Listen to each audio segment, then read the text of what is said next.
കല്ലുമ്മക്കായ ഇഷ്ടാണോ? ഇങ്ങനെ തോടോട് കൂടിയുള്ള കല്ലുമ്മക്കായ് കാണുന്നത് തന്നെ ആദ്യമായിട്ടാണേ. ഇത്തവണയും നല്ല ഫ്രഷ് കല്ലുമ്മക്കായ കൊണ്ടുവന്നത് തിരുവനന്തപുരം വെസ്റ്റ് ഫോർട്ടിലുള്ള ഡെൽഫി ഷോപ്പാണ് കേട്ടോ. അപ്പൊ ഇന്നൊരു കല്ലുമ്മക്കായ നിറച്ചു തന്നെ ആയാലോ. ആദ്യം കുതിർത്ത് വെച്ച പുഴുക്കലരി, തേങ്ങ ചിരകിയത്, ചെറിയുള്ളി, കാന്താരി, നല്ല ജീരകം, പെരുംജീരകം, കുറച്ച് വെള്ളവും കൂടി ചേർത്ത് അരച്ചെടുക്കാട്ടോ.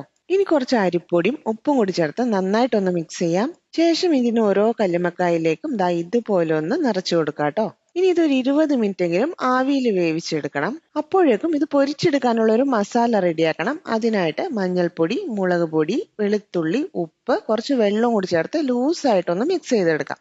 ഇനി അതിന്റെ ഷെല്ലൊക്കെ ഒന്ന് അടർത്തി മാറ്റിയിട്ട് മസാലയിൽ കോട്ട് ചെയ്ത് വെളിച്ചെണ്ണയിൽ തിരിച്ചും മറിച്ചൊക്കെ ഇട്ടൊന്ന് ഷാലോ ഫ്രൈ ചെയ്തെടുക്കാം. അത്രയേ ഉള്ളൂ, കല്ലുമ്മക്കായ നിറച്ചത് റെഡിയാണേ.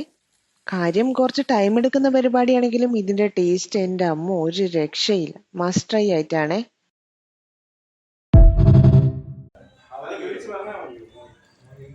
കല്ലുമ്മക്കായ ചിപ്പി എന്നും പറയും, കല്ലുമ്മക്കായ എന്നും പറയും.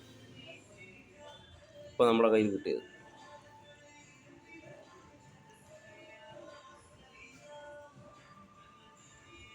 ഇപ്പോൾ കിട്ടി. നമ്മൾ ഒരു ഷോപ്പിലോട്ട് കൊണ്ട് എത്തിച്ചു. അവിടെ നിന്ന് നാളെ കസ്റ്റമറിന് ഡെലിവറി ചെയ്യും. ആവശ്യമുള്ളവർ എൻ്റെ അടുത്ത് പറഞ്ഞാലും മതി. 15 കിലോ നമ്മുടെ കയ്യിൽ കിട്ടിയിട്ടുണ്ട്.